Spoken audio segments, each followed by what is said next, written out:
వాంకడే స్టేడియంలో CSK team Mumbai టీంకి shock ఇచ్చింది. అది కూడా మామూలు షాక్ కాదు. 103 పరుగుల తేడాతో అతిపెద్ద విజయం సీఎస్కే టీంకి. At the same time Mumbai టీంకి చూసుకుంటే చరిత్రలో అతిపెద్ద పరాజయం. ఇంత ఘోరంగా ఇప్పుడు ఓడిపోలేదు, అది కూడా తమ సొంత హోమ్ గ్రౌండ్లో.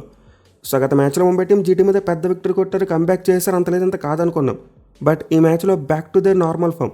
అంటే అంత ముందు 4 మ్యాచ్లు ఎలా అయితే ఆడారో అలానే ఆడారు. ఇన్ఫ్యాక్ట్ ఇంకా ఘోరంగా పెర్ఫామ్ చేశారు భయ్య.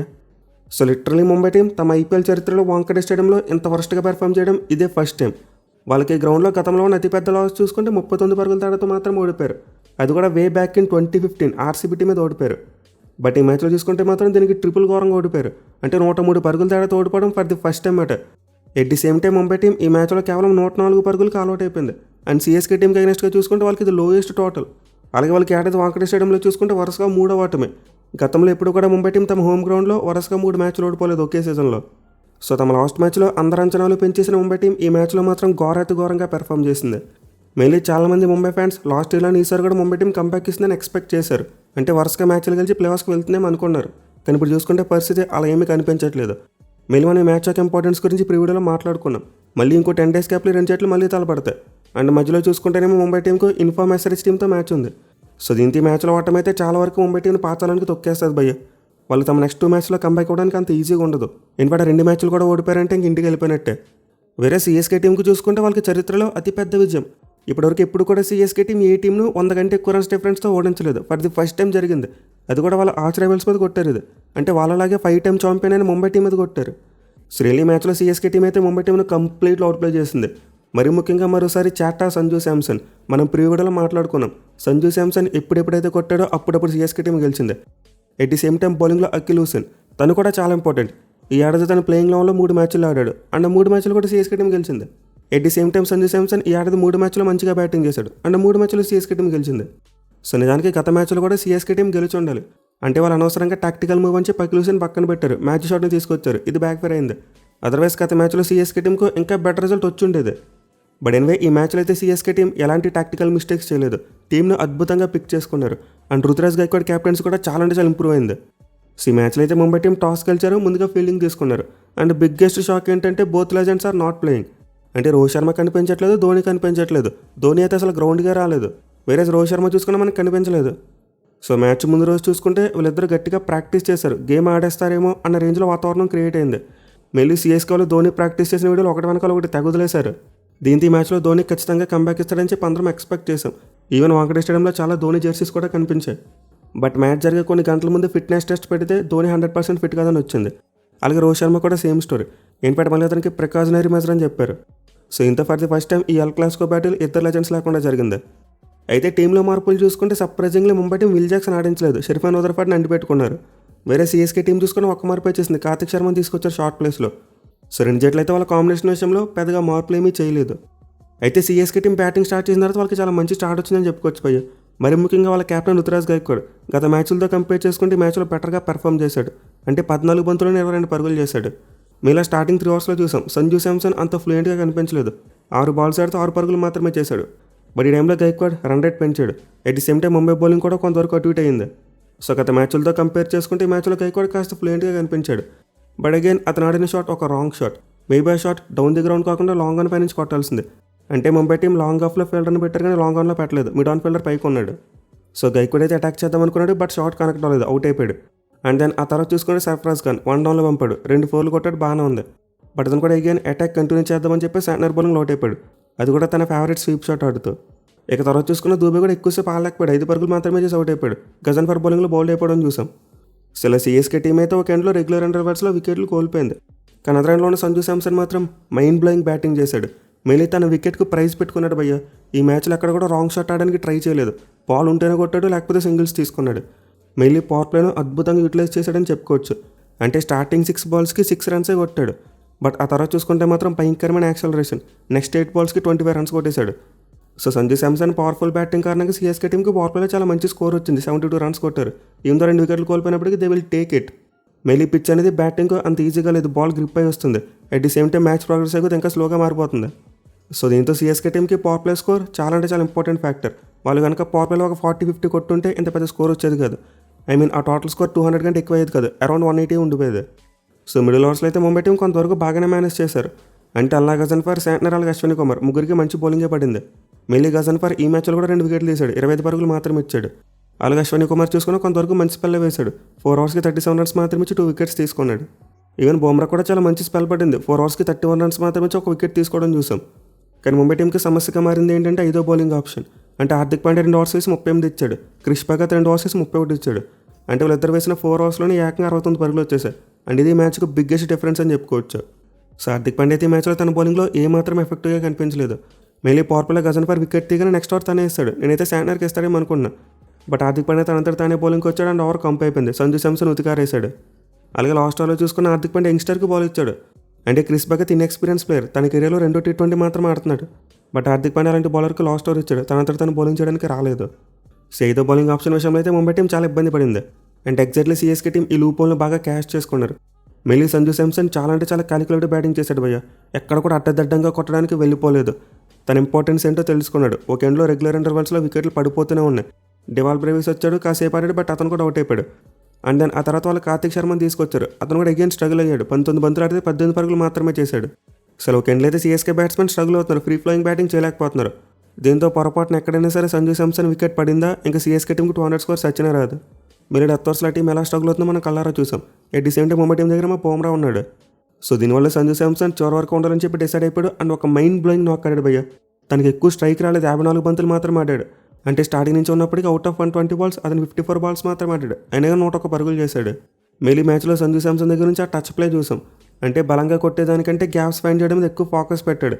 కేవలం స్లాట్లో ఉన్నప్పుడు అలాగే షార్ట్ బాల్ అయినప్పుడు మాత్రమే సిక్సర్కు లేపాడు. బట్ మిగతా సందర్భాల్లో గ్యాప్స్ బాగా ఫైండ్ చేయడం చూసాం. చాలా అంటే చాలా క్యాలిక్యులేటివ్ బ్యాటింగ్ చేశాడు. మెయిలీ బుమ్రా వేసిన ఒక ఫ్రీ హిట్ బాల్కి ర్యామ్ షాట్ ఆడడం చూసాం. చాలా రేర్గా చూస్తుంటాం సంజు శాంసన్ దగ్గర నుంచి అలాంటి చీకీ షాట్స్. సో ఈ మ్యాచ్లో అయితే సంజు శాంసన్ రెస్పాన్సిబిలిటీ తీసుకున్నాడు అండ్ సిఎస్కే ఇన్నింగ్స్ని ముందుకు తీసుకెళ్లాడు. మొత్తం వాళ్ళ బ్యాటింగ్ అంతా తన ఇన్నింగ్స్తో హోల్డ్ చేసి పట్టుకున్నాడు ఒక ఎండ్లో. అండ్ లాస్ట్ ఓవర్లో చూసుకుంటే కంప్లీట్ అతనే స్ట్రైక్ తీసుకున్నాడు. అండ్ ఇందులో అలాంటి తప్పు లేదు, ఎందుకంటే సెట్ అయిన బ్యాట్స్మెన్ అండ్ అవతల ఎండ్లో చూసుకుంటే బౌలింగ్ ఆల్రౌండర్. దీంతో ఆటోమేటిక్గా సంజు 6 బాల్స్ ఆడాలనుకున్నాడు. 6 బాల్స్ ఆడాడు, 16 పరుగులు కొట్టాడు. సో సంజు శాంసన్ అయితే ఈ సీజన్లో 2 సెంచరీ కొట్టాడు. అండ్ ఈ సెంచరీ కొట్టినప్పుడు కూడా నాట్అవుట్ కొనడం చూసాం. సో ఈ పిచ్ మీద అయితే ఇది చాలా వరకు మంచి స్కోర్ అని చెప్పుకోవచ్చు. మెయిలీ మనం ప్రీవిడీలో చెప్పుకున్నాం, పర్టికులర్గా పిచ్ నెంబర్ 7 మీద ఫస్ట్ బ్యాటింగ్ చేసిన టీంకి అడ్వాంటేజ్ ఉంటుందని చెప్పి. మెయిలీ గ్రౌండ్లో ఉన్న మిగతా పిచ్చెస్తో పోల్చుకుంటే ఇది కాస్త స్లో వికెట్. అంటే యావరేజ్ స్కోర్ తక్కువ ఉంది, 180 ఉంది. సో దీంతో సిఎస్కే టీం 200 కంటే ఎక్కువ రన్స్ కొట్టడం ఖచ్చితంగా వాళ్ళకి బోనస్. అయితే ముంబై టీం చేజింగ్లో చూసుకుంటే మాత్రం కంప్లీట్లీ అవుట్ప్లే చేయబడింది. వాళ్ళు ఎక్కడ కూడా చేజ్లో ఉన్నట్టే కనిపించలేదు. మరీ ముఖ్యంగా మీ మ్యాచ్లో గైక్వాడ్ క్యాప్టెన్సీని చాలా మెచ్చుకోవాలి. ఫస్ట్ ఓవర్ లక్కీ లూసన్కి బాల్ ఇచ్చాడు. ఇదైతే ఒక మాస్టర్ స్ట్రోక్ మాట. అంటే క్రీజ్లో క్వింటన్ డీకాక్ లాంటి లెఫ్ట్ హ్యాండ్ బ్యాట్స్మెన్ ఉన్నాడు. దీంతో నార్మల్గా ఏ క్యాప్టెన్ అయినా సరే లెఫ్ట్ ఆర్మ్ స్పిన్నర్కి బాల్ ఇవ్వడానికి ఒప్పుకోడు. మెల్లి గత మ్యాచ్లో రుతురాజ్ గైక్వాడ్ ఇదే మిస్టేక్ చేయడం చూసాం. వాళ్ళైతే ఏకంగా అఖిల్ హుసేన్ పక్కన పెట్టి మ్యాచ్ షాట్ని తీసుకొచ్చి అతను చేత బౌలింగ్ చేయించారు. కానీ ఈ మ్యాచ్లో మాత్రం సిఎస్కే టీం ఆ మిస్టేక్ చేయలేదు. మోస్ట్ ఇంపార్టెంట్ వాళ్ళు అఖిల్ హుసేన్ యొక్క స్ట్రెంత్ని అర్థం చేసుకున్నారు. అతను లెఫ్ట్ హ్యాండ్ బ్యాట్స్మెన్ కూడా మంచిగా అవుట్ చేయగలడు. సో దీనివల్ల సిఎస్కే టీం అతని మీద నమ్మకం పెట్టారు. ఫస్ట్ ఓవర్లో బాల్ ఇచ్చారు అండ్ అతను డెలివర్ చేశాడు. ఒక బ్యూటిఫుల్ బాల్తో మళ్ళీ ఎవరిని డక్అవుట్ చేశాడు. అండ్ దెన్ నెక్స్ట్ ఓవర్లో చూసుకుంటే ముఖేష్ చౌదరి హ్యాట్స్ ఆఫ్ చెప్పాలి భయ్య.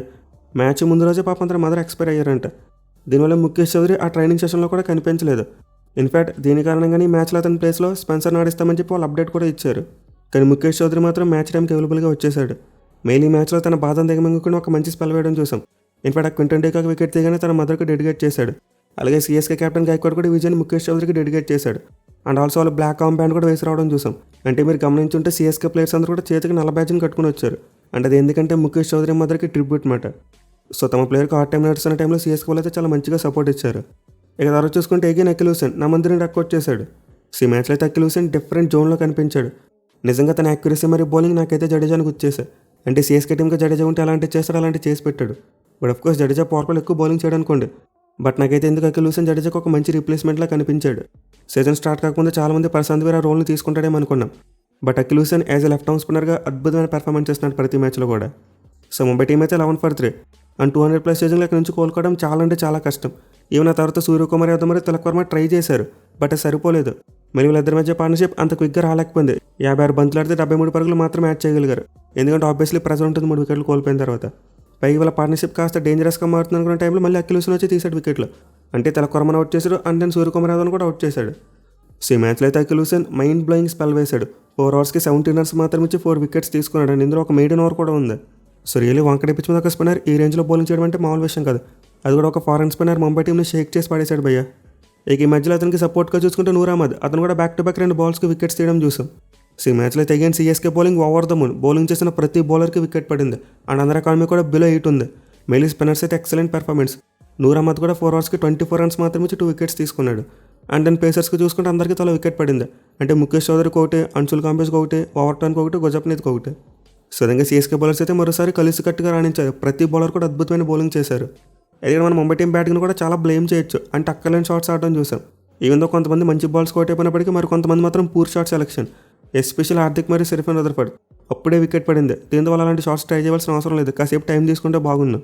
అంటే మ్యాచ్ ఇంకా పోయింది కాబట్టి 20 ఓవర్స్ బ్యాటింగ్ చేసి ఉండాల్సింది. అట్లీస్ట్ ఒక 120 అయినా కొట్టుండేవారు. ఆ లూజింగ్ మధ్యన కాస్త తగ్గేదే. సో ముంబై టీంకి అయితే బ్యాటింగ్లో ఏమీ కూడా కలిసి రాలేదు. ఎక్సెప్ట్ స్కై మరియు తిలక్ అందరూ కూడా సింగిల్ డిజిట్ స్కోర్కి అవుట్ అయ్యారు. ఈవెన్ వాళ్ళు షార్దుల్ దాకా కంకషన్ సబ్స్టిట్యూట్గా తీసుకొచ్చారు. అంటే మనం మిచెల్ సాంట్నర్ ఒక బ్రిలియంట్ క్యాచ్ తీసుకోవడం చూసాం కార్తిక్ శర్మది. అంటే ఈ క్యాచ్ పట్టుకుంటున్న టైంలో అతను షోల్డర్కి ఇంజరీ అయింది. ఈవెన్ మనం డ్రెస్సింగ్ రూమ్లో కూడా చూసాం తన షోల్డర్కి ఐసింగ్ పెట్టారు. కానీ సర్ప్రైజింగ్లీ అతని తలకు దెబ్బ తగిలిందని చెప్పి కంకషన్ తీసుకొచ్చారు. అఫ్కోర్స్ ఇదైతే థియరిటికల్గా చూసుకుంటే వ్యాలిడే. అంటే క్యాచ్ తీసుకుంటున్న టైంలో శాంట్నర్ యొక్క తల గ్రౌండ్కి తగిలింది. బట్ నిజానికి తనకి మేజర్ ఇంజరీ అయింది మాత్రం షోల్డర్కే. అయితే ముంబై టీం ఆ కంకషన్ సబ్లోని లూపులను ఉపయోగించుకున్నారు. బట్ మ్యాచ్ రిఫర్ కూడా చాలా తెలుగుగానే రిప్లై ఇచ్చాడు. అంటే శాంట్నర్కి బదులు లైక్ ఫర్ లైక్ షార్దుల్ దాకా అలౌ చేశారు.